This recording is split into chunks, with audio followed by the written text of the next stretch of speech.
Listen, son, to all the sons out there. You can be anything you want to be.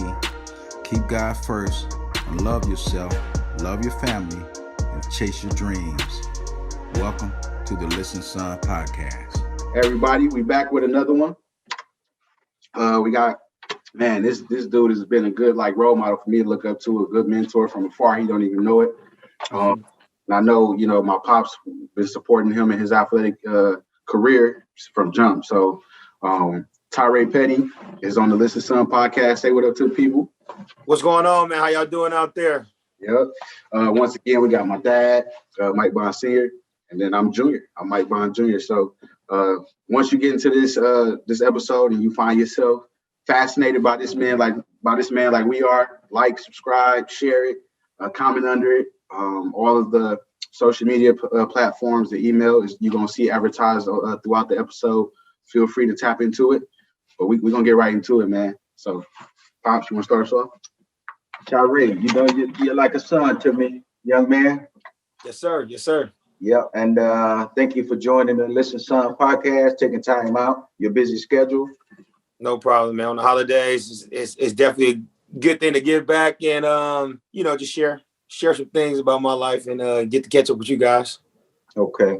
My first question to you is, who introduced you to sports or basketball or sports, period? Who was that introduced you? It would be my father. Rest in peace, Tyray Petty. Out the womb, pretty much.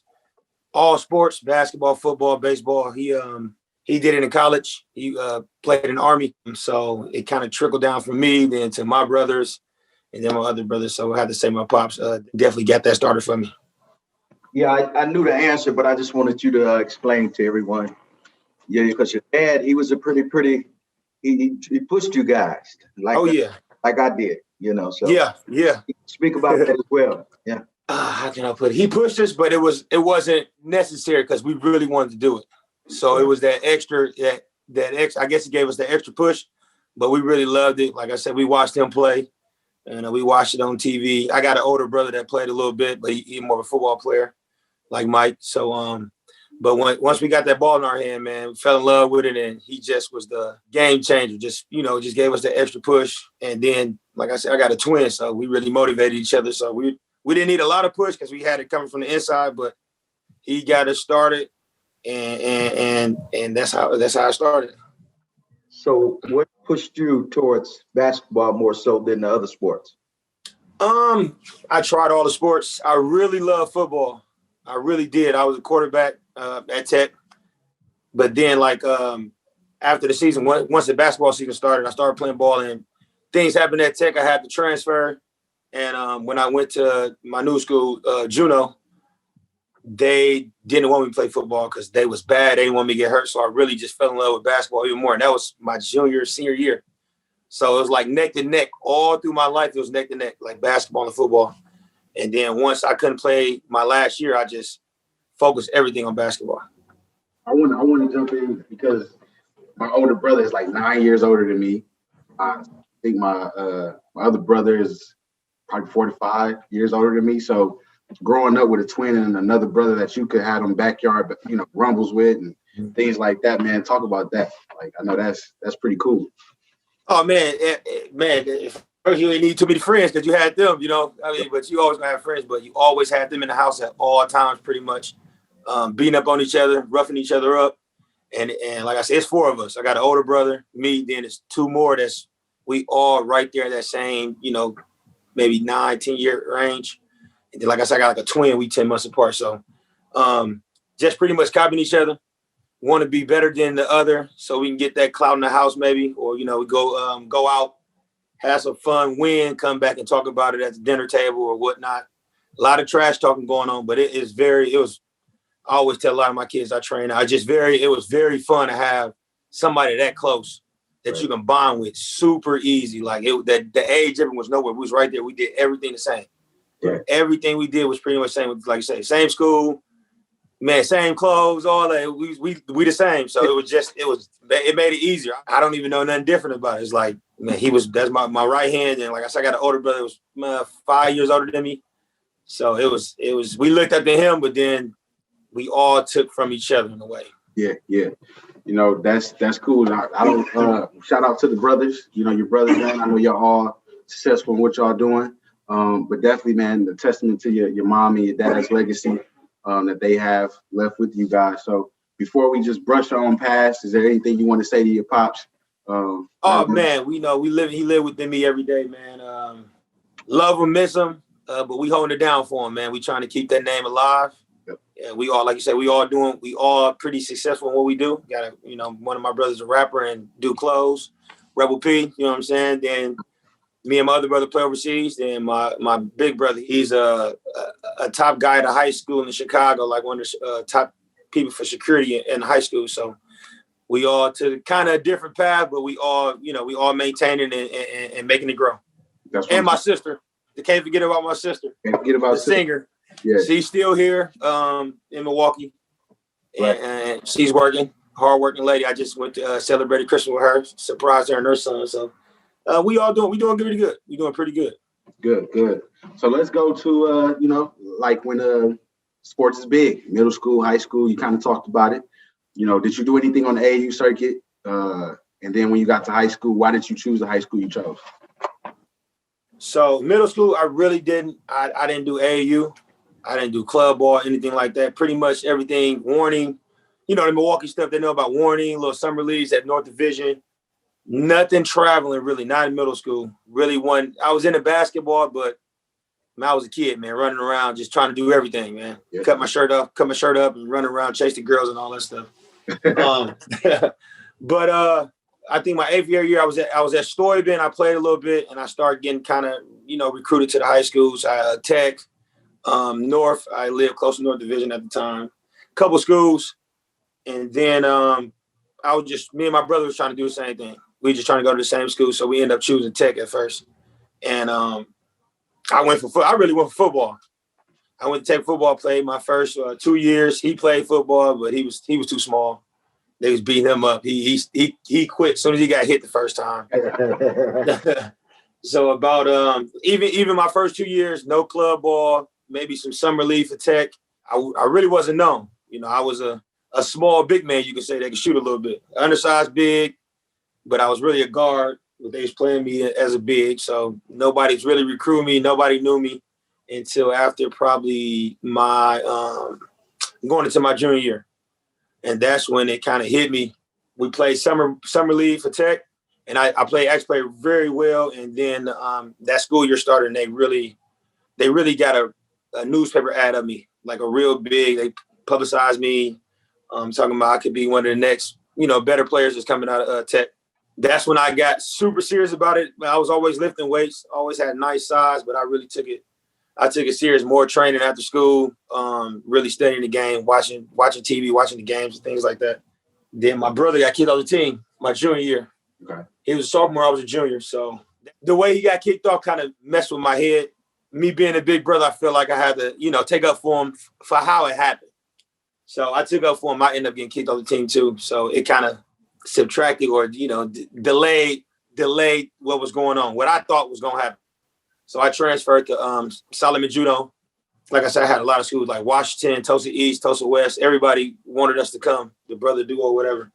And I ended up picking Juno because the coach talked to us, said we was going to have a light. It was a lot of seniors that was graduating, so it was a good chance for us to come, play a lot of minutes, and win, because it was some juniors that was coming back that was pretty good. So I ended up going there, and we tore the city up. We actually did real good, man. We beat some big teams my senior year. I started getting recruited. That's when I started getting recruited by colleges and things like that. My grades weren't good at that time, but I started getting recruited by some colleges. It was definitely a blessing in disguise, son. You would say that getting kicked off team and then y'all going to Juno, definitely. I think so, because the talent at Tech, it was good, but it was the way they played was different from how we eventually end up playing at Juno. So I think it was a blessing in disguise, and we got to play with each other. Yeah. You probably don't remember it, but hanging out with this guy, I was definitely on the top bleacher. In that first section when you walk into Tech. And that was one of my first memories, of you playing ball. You came back to Tech, you and your brother, And I yeah. overheard it, went to Tech for a little bit, but at that process, but I just knew who was good on the court. You know what I'm saying? And I think maybe that's when Jacoby was going to Tech. That's Jacoby. They beat us that game too, man. Yeah, it was real. Yeah, it was a good game, man. So the game was crazy. Yeah. So shout out to you. You know one thing I remember about that game, man, I forgot something happened. I don't know if I got kicked out. Something happened, but like I took my jersey over something. I took my shirt off and the crowd went crazy. I'm like, I don't know what I did, but it was crazy. It was one of them games, man. It was a lot of blood flowing, man. It was a lot of tension, man. I can tell you that. So looking back, would you have chose suburban school, or did you glad you stayed at MPS? Where it's a lot of talent. It is a lot of talent. It is a lot of talent. I think back then. I think now the MPS schools they get looked at a lot. I think back then when I was in school, I feel like the suburban schools, the Chapter 220 schools, they had one or two great players at that school, but they always got recruited like way higher, like the Wisconsins, the Marquettes, because that if you was going to that school, you got to have the grades to play and things like that. You just got to have the GPA got to be high. MPS, my first couple of years, I was just getting by. So I feel like being recruited, they already knew like they weren't qualified to come, mid-major, high major, even low major. So at that time, I feel like the MPS was like a waterbed for the junior college route, the 2-year schools. Yeah. And that's where I fell right into it. Went to one of the best schools in junior college, or best conferences. Let me not say best school, best conferences. So I feel like if I probably went to a suburban school at Tulsa East or Tulsa West, I feel like I would have took the schooling part more serious. So, but MPS was definitely fun. Yeah. I got you. Now we out of high school and college. So, like you said, that sucks because a lot of talent that be in MPS, you got to go to a lot of talent, man. But we kind of talk about your pathway. Okay. Yeah. I was going to say sometimes that route better. Like I say, it depends on, the person, how they built. Like, I feel like if I would have even went to college, right, or a big times college or, D2 or whatever, right out of high school, I don't know if I'd have lasted. I feel like the junior college transfer, that thing helped me out a lot. Going to junior college helped me out.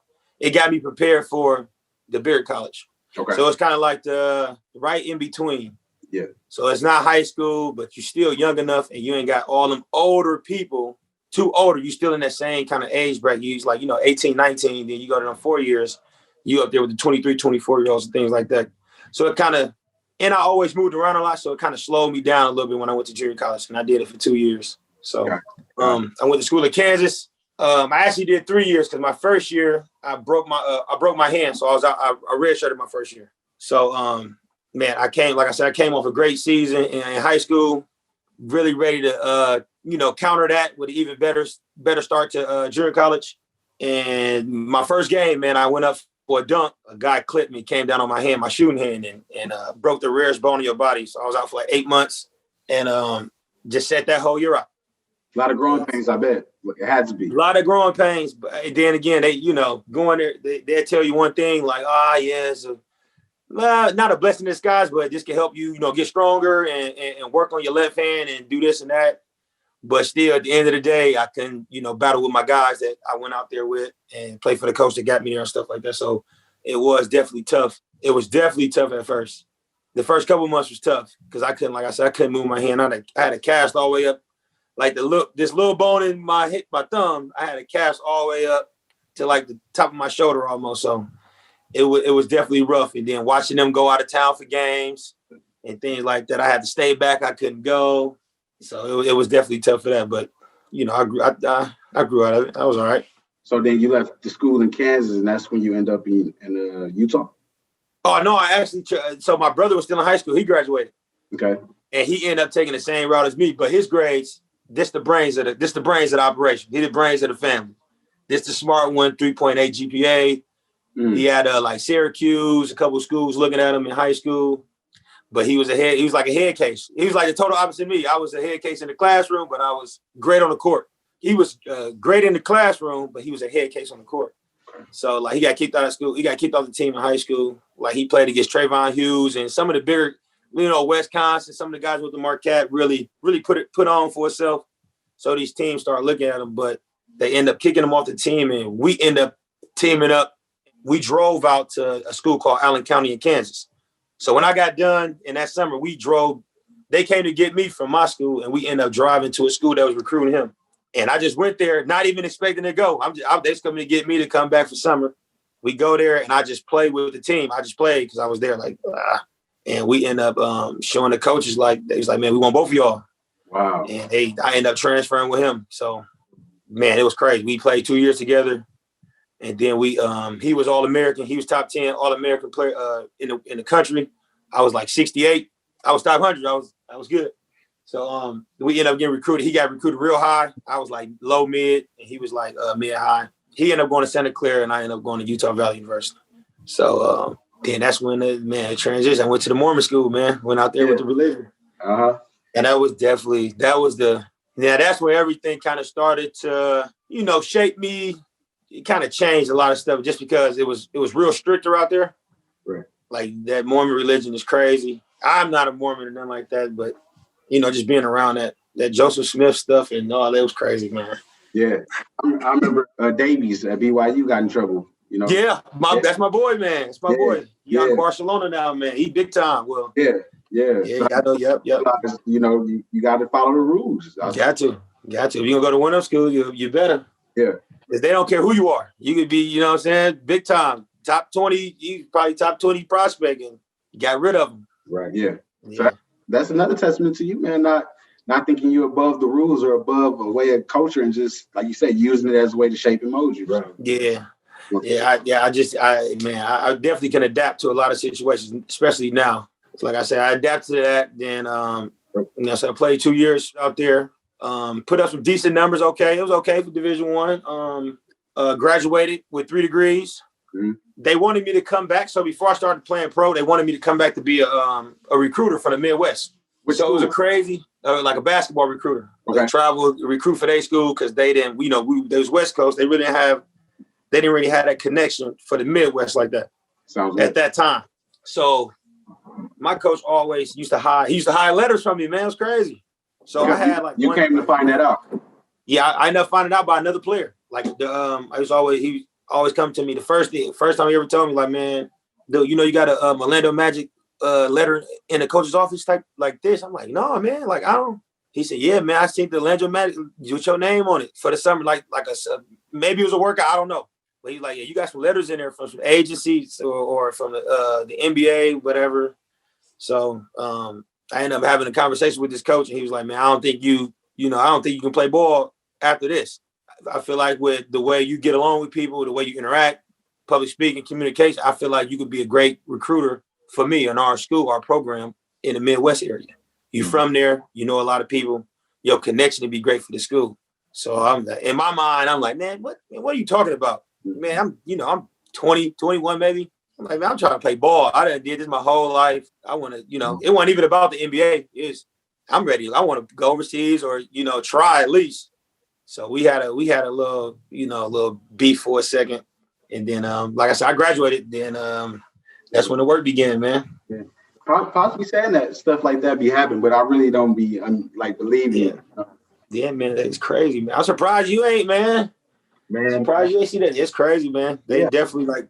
I'm surprised. I hate bringing my brother up because we like it was like, man, whoa. Because he went to school in like I said, he went to Santa Clara, and same thing. He was getting coached by I think a player that played with Michael Jordan in North Carolina was their head coach. And he came in highly recruited. Steve on the phone with Steve Nash. I got to talk to Steve Nash before things like that when they was recruiting him here because he was getting recruited by Kansas State, Miami, way bigger schools.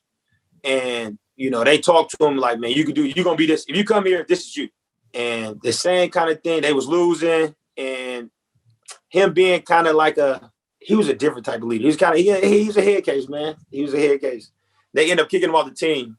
And then he ended up going to a school that was in my conference. So we ended up playing each other again at the 4-year school. Wow. And they beat us. We beat them in the regular season. They beat us to put us out my senior year to go to the NCAA tournament. Wow. So it was crazy. Yeah, Tyray, I got a couple questions. Yes, sir. First of all, this is a Listen Son podcast. I want to kind of go back to just not sports, but how important it was to have your dad in the household with you and your brothers. Oh, it was big, man, because it was like a monkey see, monkey do thing. He was a hard worker. Like I say, he got up. Man, if it was working first, I done seen him work first shift, second shift, third shift, 2 jobs at a time. So it's kind of like a monkey see, monkey do. We watched him do it, especially now as we're grown now. We watched him, and now it lingered down to us. But just being in the household, man, just his work ethic was crazy. His work ethic, like he never stopped. Right. He can work 2 jobs and he'd be at the game, sitting next to you, talking trash or whatnot, and there was a lot of us. He had football, my big brother. Right. I was on one team. My brother's on one team. My little brother was running around, knucklehead. Yeah. My sister was singing, going to her recital. So him and my mom, it was like a non-stop. And the energy they had, it was crazy. So one thing, his love and then his work ethic really, really stuck with me. Right. Yeah, I thought that was always important for me too, man. No matter how much overtime I worked or if I had to go to another job, I was going to make time to be at the games. Yeah. And they do a lot, man. We see, see your parents in the crowd, man. Yeah. Especially at one point, my brother wasn't playing a lot and I was playing a lot. So just having that supporting cast in the crowd, talk to you after the game and keep you encouraged and all that stuff. You don't want to just hear from the coaches or your friends. It's always good to hear from your parents that, you see every day. So I'm glad you just said that too. I'm gonna jump back out so he jump back in. But even when your son or your daughter, whoever, not playing or not at the pinnacle, at the top of the food, the chain of the sport, still seeing your people in the stands, dad, that means a lot. Yeah, do. Yeah, because I was like that my first year at Utah when we came down to Minnesota. We had played the Minnesota Gophers, big time, big D1. We went down there and I didn't play a lot in the first half. I was starting at first, but it was crazy. I had 9 or 10 family members come out there. He wasn't playing me a lot at first. And then I walked in at halftime. I was walking in, my dad, keep your head up. When you get your chance, let him know. Show him. Mm-hmm. And the second half went out there and went crazy, man. So, that little small pep talk right there, boom. Like you said, we don't got to be on top. I mean, it's always good to have that supporting cast out there. If you want the 12th man on the bench, or you're a starter or a star. So that's right. I definitely got the both ends. Yes. Yeah, going back talking about the Suburban chapter 220. I told him he was going to Homestead. Ooh, he would go to the games because he had the grades. He would go to the games with me to see. His sister was a cheerleader, so he would go, and he knew all the players were playing with him at Silver Spring Center. Okay. So now DePerry is getting close to him. He's doing work for DePerry, and he's up there sitting with me coaching. So now he wants to go to Bradley Chet. Oh. Yeah, so I'm like, man, we supposed to be going the other way, But then DePerry, he kind of convinced me to let him come, and he would, take care of him and everything. But that lasted maybe a year, if that, because he left because his wife said she needed help with the kids, so they had 2 small kids. Okay. So he stepped down, but it still worked out because he played football and had a great career there. And because what school did he end up going to? After that he went somewhere. Ronald Reagan or something like that. Yeah. Years down the line. Years down. Yeah. But my next question, overseas. Yeah. I hear different things from different people, different young men like yourself. Mm-hmm. Could you give us your input on overseas, your experience? My experience, man, I done been through it all, man. I done been to some of the gooder leagues and some of the worst leagues. So, like you say, I talk to a lot of guys and I got a lot of insight because when you're over there, it's not a lot to do. So I study a lot about, being my own agent and things like that, or my own consultant or something. I don't even have an agent anymore. Okay. Because I know, so I feel like I know enough that I can. All I need is a consultant. So a lot of consultants call me and consult me about jobs, and I'm like, if you guys help me with the job, you get your percentage and things like that. So I really don't even mess with agents anymore. But my experience, so it took me 2 years after college to get an overseas job. So 2 years after college? 2 years after. So that's testament of itself. My work ethic, I feel like I had a lot of people that was saying no. I had people saying, just, you got all these degrees, you're smart. Why don't you, go into your field? Right. It's not working out. You going to all these tryouts. I done went to 4 or 5 NBA tryouts. I went to a handful of G League now, NBA D League tryouts. I done played in every American league, ABA, IBA, LBO, that's statewide. I done did all that. Right. So I end up getting a job with UPS in 2014. Wow. So I wasn't done, but I was like, man, this time I got to start making some money. I got to start making something. Because this one, my pops was buying, you want to go here? I got you. I see you working hard. Don't worry about it. You keep doing you. I got you. So it came to a point like, man, I can't keep asking them to, I need money to get here, or y'all got to take me here. I got to fly here. And I wasn't like working. Exactly. I wasn't working. I was doing some, odd little side jobs, but it wasn't nothing like getting up in. So I ended up working for UPS for that Christmas period, just a couple weeks. And then one day I got off and I was going to the YMCA North. And a guy from Facebook hit me up. Like, are you ready? I got a job for you in Cyprus. I need you going in 2 or 3 days. Wow. So it's like, in my mind, I'm like, oh yeah, I'm ready. Like, but I'm already working out every day. I'm going to work. Just when I'm going to work, but still going to the gym with my best friend, Troy or Marlon. We going to the gym every day after work. Tired or not, we get in that pool, get in the gym, lifting. I love that. That's what I love. Like, it's not work for me. That's not work. Running around with them brown boxes here, that was work. Right. But being in the gym, lifting weights and doing that kind of stuff, that's natural. I could do that every day, 4 or 5 hours a day if I could.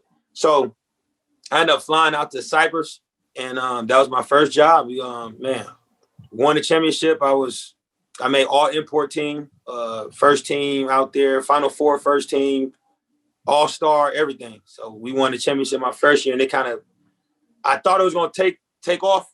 Like I see a lot of my older, like not Boué, but like Ray Nixon, and I'm trying to think of some of the guys that didn't make it to the NBA but had real, like Cal Weaver, all those guys that, they was playing in those real big European leagues and stuff like that. And I was in like a second division, which is good for a start. It's very good for a start. So I think I was going to move up the ladder, but I ended up going to South America. And I didn't know better. I should have stayed in Europe. Me leaving Europe and going to South America, it took me like 2 or 3 years to get back to Europe. Even though I was doing pretty good in South America, it still took me a long time to get to Europe. And then even when I got there, I was hurt, couldn't stay. Mm. So some like the money, sometimes I think it just all depends on the person, man. Because I'm very, a mellow type of guy. I don't like, competition and stuff like that. So Cyprus was great. I got paid on time and things like that. But when I started going to South America, like one season I went like 4 months without a check. Wow. And we didn't lose. We was like 18-0. Yeah. Right. So you like, if I was on this team and not getting paid, well, I was on a bad team. That's why I thought about it in my head. Like, if we on this team and winning everything, we got, $2,000-$3,000 people come to the games. I got my own merchandise there. I had a little shirt clothing line out there, and we wasn't getting paid. So I'm like, so I just thought about it like, man, they was giving us little bonuses and stuff, like, deal with us. We having, problems. The money is stuck at this bank. Just give us time. And at that time, I'm like, man, I just want to get film. I want to play, and I want to get out of here. But they end up eventually giving our money at the end. So it came back a larger lump sum to be able to come back home with and stuff like that. But, some guys or women, after the first month or two, they out of there. They out there like, man, can't do it. Yeah. Because now in my mindset, I'm thinking like, I want to get this. Let me get this film. Yeah, right. I can start. I'm already recruiting. I'm already sending it off to teams and stuff like that. As soon as it's over, I'm ready. These my numbers. This is my stats. I got it all ready. I got the resume, just like a job resume, ready to go. So it kind of helped both ways. Got all that done, and I got a larger, lump sum of money at the end. So it kind of like it basically like you saving money. Yeah. Right.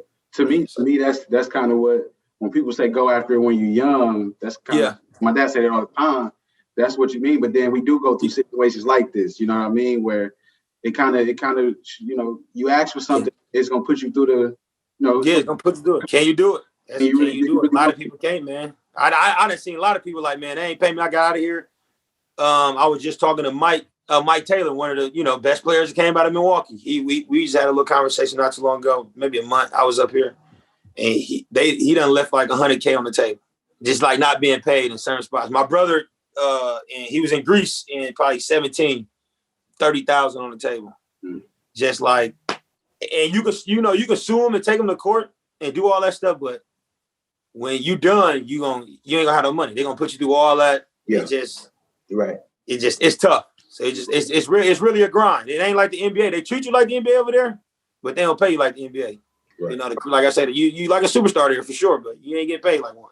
Unless you have one of those super, Euro League, Euro Cup type, So to get to my dad's question, what are the pros of going overseas so that young guys that are coming behind you, if it's not the NBA or nothing, what are some of the pros of going overseas for the young guys? Man, learning the culture. Like I've been to 13 different countries now. Just everywhere I went is a culture shock. But I love to travel. I can be, by myself a lot. So me learning, getting to know people, the languages, the foods, the monuments, the history of the country. If that's what you love, you go for that kind of stuff. Plus ball. I mean, ball is number one. But then outside of ball, just it's a culture shock. But it's all, for me, it's good. I love to learn new things and meet new people and interact and things like that. Being over there, you learn how to play different. Like it's different styles on every continent is different. Every country is different. Like in South America, I feel where I played is fast. It's fast, and they want the Americans or the import, whoever they bring in, they want him to do everything. They want you to score, rebound, everything. And if you have like 1 or 2 bad games, you can get cut and be sent right back home. I done seen my brother went to Venezuela, and he went to fly in to take somebody else's spot that was already playing. Wow. So they were just waiting for him to have one more bad game. My brother in the crowd waiting on him. I was in Bolivia, same way. I had a big guy come in. They was getting rid of our big guy because he had a couple bad games. So, it's very cutthroat out there. I mean, I don't know about the NBA, everybody get cut, but usually when you're on contract, you get that money. In some of these countries, man, if you get cut, you get cut. And they ain't giving you no paper. So it gotta be the love of the game. That's gonna be your pro. Just have love for basketball, playing basketball after college. Sometimes the money's not good, but it's definitely you can build on it. You can build on it. Like I started from nothing. I'm not making the best money, but I maintain. Like I'm 7 years in. So I maintain every year. I always say I'm gonna stop playing when my money drops.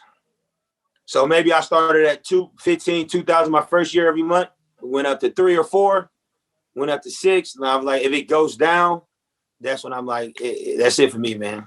Yeah. Or if I got a job that can make more than that a month or something like that. I'm like, okay, now I can put it down. Yeah. Is it similar to we only been talking about the cutthroat side of basketball and that the politics, but then you're not playing in front of your family. You're not playing in front of your dad no more or your brothers. So how do you still stay motivated over there? Man, the one thing, when you over there, you pretty much a star. So everybody gonna gravitate to you. You're gonna have the crowd support, the coach support. Everybody gonna love you. Your first couple games, they gonna love you because they gonna want to make sure you comfortable. Do everything right because they want the best out of you. Right. Now, if you succeed and you do all the right things, your family can watch streams. You can fly your family out there. Before COVID, my brother had his family everywhere he went almost. Right. I haven't took I ain't made that type of money to be flying everybody out there yet. But like I said, they bless you with everything you need. They make sure you comfortable to make sure you play the best, the best of your ability. Right. So I really didn't, when I was out there, I really didn't think about my family like that. Like the playing side. I could just, as soon as I get off the game, I can call them. Okay. But the first person I used to call is my brother. He was at another country. So we used to always, talk and compare each other about the games and stuff like that. Because my dad had passed before I even went overseas. So my mom, she went into it. So I went, I call her every other game. And my little brother somewhere back there, he'll call and check up on me. But it was really just Perry. Gotcha. We talk every day. Like he'll call me in a couple hours because I think they 10 hours ahead. He in Iran, so he'd be calling me, talking some trash. But like I said, the crowd, usually you'll have that crowd to go crazy for you, man. So you really don't really think about the family too much on the basketball side. But outside of basketball, oh man, You go from the time difference. Yeah. Because when you over there, you definitely 6-7 hours ahead. In Europe, you're Middle East 6-7 hours ahead. You're South America, maybe like 2 or 3, either ahead or behind. Yeah. So all depends. I had a daughter, so it was a little tougher. I was in the Middle East in Saudi. I had to I'd be up at 3 or 4 in the morning to make sure I had to talk to her. Yeah, okay. And then be up and practice at 9 or whatever. So it was tough at first, but I maintain, man. I make it happen. It happen. So how was the facilities over there? I had one kind of shaky facility in Colombia. Okay. And only why was because it was so humid there. That's it. All the facilities was pretty much great. Weight rooms wasn't too much nothing in a lot of the countries. Okay. Mexico was pretty good. I was on a real good team in Mexico. Bolivia, we used to train at like a college, so it was good. But like Saudi Arabia, the Middle East, they really, hit or miss. But Colombia was like probably my worst. Great gym, but like I said, it was humid, so it was always slippery. Gotcha. The floor was our home floor was always wet. So I used to always slide on the floor. And I'm not an athlete. I'm not just jumping out the gym like that. So it didn't bother me as much, but I'm a shooter and I come off screens fast. I used to slide. So I used to be more scared of like our bigs and our high flyers. You just run it down and trying to plan to take off and just slide. And I seen some guys bust their stuff up. Man. So the gym was, like I said, it's pretty, great colors and all that. It was so humid out there, man. Playing in the summer, it's crazy. What about travel? How do you guys get around? Bus, flying? Most of the time you flying. Most of the time. Like I think my best place was probably Bolivia with that, because we got endorsed by like Bolivia Airlines. And I was like on a commercial out there. So we used to fly everywhere. And unless you're a couple hours away, you drive a bus. But most of the time you flying. You fly everywhere I went. I pretty much flew, unless it's a 6-hour bus ride. And then they get you a nice little charter coach, a charter bus, and you just do it like that. Your experience over there, you never in some of the countries you didn't experience any kind of trouble or anything, did you? Colombia, Colombia and Saudi Arabia, man. Colombia, man. You had to be careful. Yeah, South America, everywhere is trouble. But like, they always say South America is a little, you got to keep your head on a swivel. Right. Yeah. But out there, it got some crooked cops, a lot of pickpocketers, none of that stuff when you kidnapping, none of that. I don't think, I feel like the movies and stuff portray, not, you go to Europe, they hostile, the movies, you kidnapping people. And I feel like the athletes, they don't really mess with us, man, because they don't need us, but like we like entertainment for them, so they don't want to harm us. Absolutely. And we ain't making enough money for them to be demanding. I feel that's my opinion. You're right. I want making a crazy amount of money. They kidnap me. They gonna come and ask for $1 million and give it whatever. So, right. But it's just more like little robberies and things like that. Robbery, pickpocketing. I never heard maybe some racial slurs, but they really don't know. I feel like they really didn't know better. They was just saying that maybe they heard on TV. Like I seen bananas in the crowd. I seen coins thrown at us before. Like in Mexico, they sometimes they call us monkeys. Man, this the other it was rough, man. You get about 8 or 9,000 there, man. You busting their head up. They got to do something to stop you, man. So. Yeah. So, but I didn't take none of that stuff. I really didn't care. Yeah, let's transition now because you are doing some amazing things. Mm-hmm. You're still your professional career. You relocated to Idaho, and talk about the gym that you're working with and some of the things you said you're doing with that gym. Okay, I'm about 6 years into that. So probably my first year after playing overseas, me and my brother linked up with an organization called HSB, Hard Work, Sacrifice, Belief. It's a basketball organization out in Boise, Idaho, where we train kids personally, one-on-one groups. We have basketball leagues. Like I say, we just built our 3rd gym out there. Yeah, I feel like this is what I'm going to do after basketball. Mm-hmm. And it's in I really don't want to coach. I feel like me being one-on-one personally, like being a one-on-one type of trainer, I feel like that's going to work best in my interest. Because I'm the type of guy I couldn't see me right now. I couldn't see me coaching 8 or 12 kids and keeping 3 kids on the bench the whole game and stuff like that. They ain't my character. I can't do it, man. Win or lose. I got to play with all my guys, man. So me just doing one-on-one skill work, it actually helped me out. Even when I'm training them kids, but I'm still learning as well. So we doing it out there. We got a big organization, a lot of sponsors. Like I said, we scholarship kids, less fortunate, things like that. We doing a lot of things out there, man. We're doing a lot of things. Got a lot of ex-professional players, current professional players that's on the staff. We got a great boss, 2 of them, great administrators. I always tell some of the guys that's here that's doing it, just come out, check us out. Come and learn some things. You know, we can pick your brain. You come pick our brain. Chris McHenry, he's actually an upcoming trainer out here. We talk a lot. I was just training with him the other day. And I told him, man, you fly out here, don't worry about it. You know, you got somewhere to stay. You got somewhere to work out, you know, talk to the bosses and, you know, keep advancing what you're doing. So that's just another revenue outlet for me right now. But it's an important outlet. Because we only see, like you said, people that play, the coaches, and usually it's some incentive to why you coaching. But you never see the people taking time out to be trainers, or investing that one-on-one time. You know, I love it, man.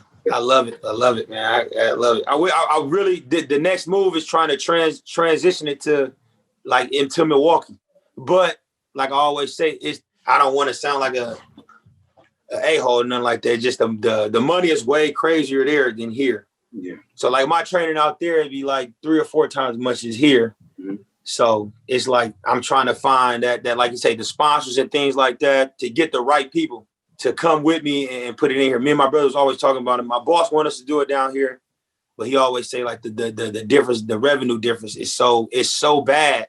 We got to be making so much in Boise to, you know, make it equal here. Yeah. Or, you know, put it together. I don't know if I'm saying it right, but we definitely talked about bringing it to the Midwest. We got one going on in Texas right now called HSB Elite. So we definitely trying to, you know, get all around the world. We do a lot of stuff on the West Coast. We're trying to transition over here in the Midwest and the South. So yeah, we see, man. We working. Question. We're kind of backtracking here. I wanted to ask this question. Who was your toughest opponent? Well, individual player that you played against in high school? In high school? Mm-hmm. To me, it would have to be Ricky Franklin, Riverside. Okay. Same, at that time, big body guard. Right. About the same body type, but he was way more. He was light years ahead of me. Right. At that time, he was light years ahead of me, and I used to love to watch him play. Big guard, point guard, very smart, can jump, can shoot, can dribble.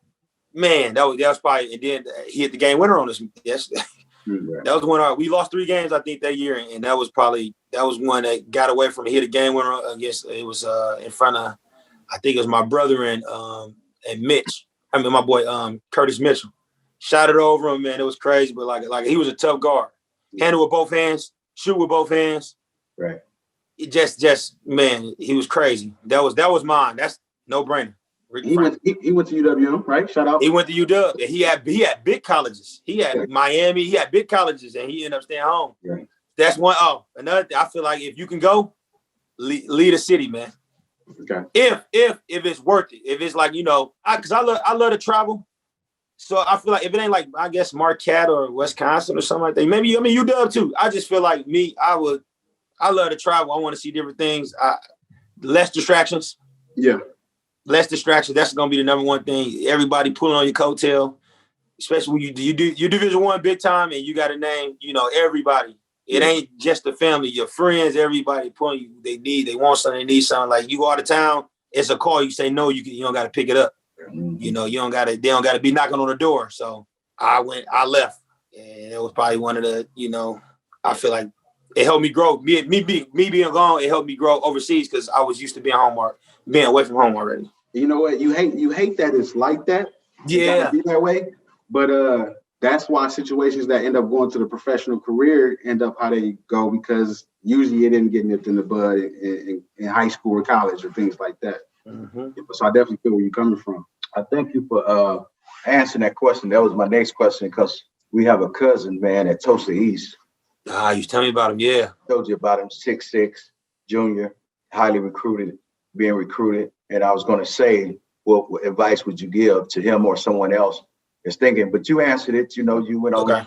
I want to thank you, man, for times, you know, you've been to my home with me and my wife plenty of times. Mm-hmm. And I just want to, your parents did a great job, man. Thank you, man. You're a very respectful young man. You have always treated me and my wife special, and you always took advice well. You just man, to me, I'm proud of you. Everything you do, you and your brothers, your family, what you stand for. And we're just glad that you made time for us, to be on the Listen Son podcast. Thank you, Mr. Bonds, man. Thank you, Mike Jr. It was a blessing, man. Definitely was great. It's my first podcast, man, to be honest. So, it definitely, it was fun. Get to, live some stuff back in the past. It was definitely fun to talk to you guys. And right. And trust me, it won't be your last, man. We're gonna get you back on. Oh yeah, anytime. And let's get some credentials behind you. You're a basketball guy. So who's the top 3 in the game right now? Man, right now, I'm gonna have to go with right now. KD looking real spicy right now. I'll go with KD, LeBron, and Kawhi. Okay. And let's go to some guys that are big time, but they got to get over that hump. What do James Harden or guys like Giannis got to do to get over that little stuff that they got going on right now? Go with Giannis first. Giannis has got to get more. I think Giannis is getting more confident in that jump shot. Everything else is there. He's a downhill player. I feel like the lead is starting to adjust to how he play. Mm-hmm. But once he get that jumper going consistently, he's unstoppable. He's a 7-foot point guard pretty much. So they learning that spin and that Euro step, man. They pack, like I said, they pack the paint. But once he get a reliable jump shot, man, it's over. That's it for him. He get that jump shot, it's over. Yep. James Harden, I feel like I heard Steph Curry. He was talking to it. I heard him on one of this. I was watching YouTube the other day, and Steph Curry said James Harden actually came up to him like he don't want to play the style of basketball he's playing. Yeah, that style is not going to win the championship. The one-on-one, just dribble. And I feel like Steph Curry said he really don't want to do it, but he was just in that system to do it. So I feel like if he leave and get with I don't want to see him go over to with the Nets. It's gonna be bad for the Bucks. But I feel like if he go over there with I feel like that's too much because there's too many ball dominant players. But I feel like if he changed his game instead of doing all the dribbling, and I call it the Rondo pass. He only passed for the assist. Russell Westbrook do it too. Mm-hmm. He'll give you a hockey assist every once in a while, a pass for a pass and assist, but them type of players, they either trying to score it or they trying to get assist to pad their stats. So we just got to get out of that. It ain't always about the numbers. We got to, if they want to win, to me, them two. So Giannis shot, Harden just got to, be more, but he's a great teammate. Yeah. Pass the ball, he just got to be more, I don't know. He dribbled a little too much for me, for my taste. Got you. He's coming back. Yeah, one last question for me. He bought the 3 right now in professional level. Who was the top 3 players in high school in your area? Oh, that's good. It was you talking in our area, in like Wisconsin, or yeah. Just when you was in school. When I went to school. When you was in school, yeah. Your opinion, yeah. My opinion: the 3 best players in Wisconsin. Marcus Landry. Because I graduated 2005, so that's a good one. Okay. Marcus Landry was player of the year, I believe. Then you had Rick Franklin. Okay. And I'm gonna give you a sleeper, man. Nobody know about him. Okay. His name Darrell Kern.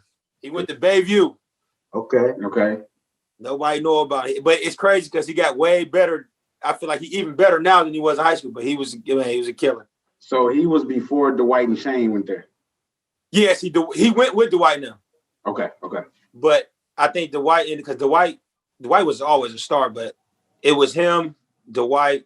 Shane was still Shane went there yet. He probably was. I think he was on JV at that time. Okay. Dwight might have been like a freshman when I was a senior or a sophomore. So okay, we had the barnyard burner with them. So yeah, I give it to Rick Marcus. Them was the top 2 for sure, and then I just threw Kern out there because he gave us a business. Who's in the finals this year? NBA. It's early, man. It's early. I really like that. I thought the Warriors gonna be different, but without Clay, man, they don't got Draymond right now. But without Clay, it's tough. It's tough for them. The Lakers really ain't showing me too much yet. The Clippers looking real good. The Nets. I don't know, man. I don't know. I can't call her. It's too early, man. It's too early to come. Okay. Too early. All right. Well, in the show, how we always end it, it's just you just start off by saying, "Listen, son," and you just give a message, to all the sons across the country, all the world that's watching. What do you think they need to do to be successful men out here? All right, listen, son. Follow your dreams. Work hard every day. That's not a cliche. That's like real. You work hard. You get what you put in. Right. Man, stay in school. Get your grades, man. You do those things. If you're an athlete, you can go somewhere. You definitely go somewhere. Be disciplined. Take the criticism, the constructive criticism at that too. And be you. Just be yourself, man. Right. Don't be street, man. You gotta leave them streets out of it, man. Especially in Milwaukee. Take that energy out, man. It's positive. You gotta be positive out here. So yeah, that's about it, man. Thanks once again, my fraternity and sorority of listeners of Listen Son podcast. Please, women and men, please like, subscribe, and share. Continue to support our goals to connect untold special real life stories.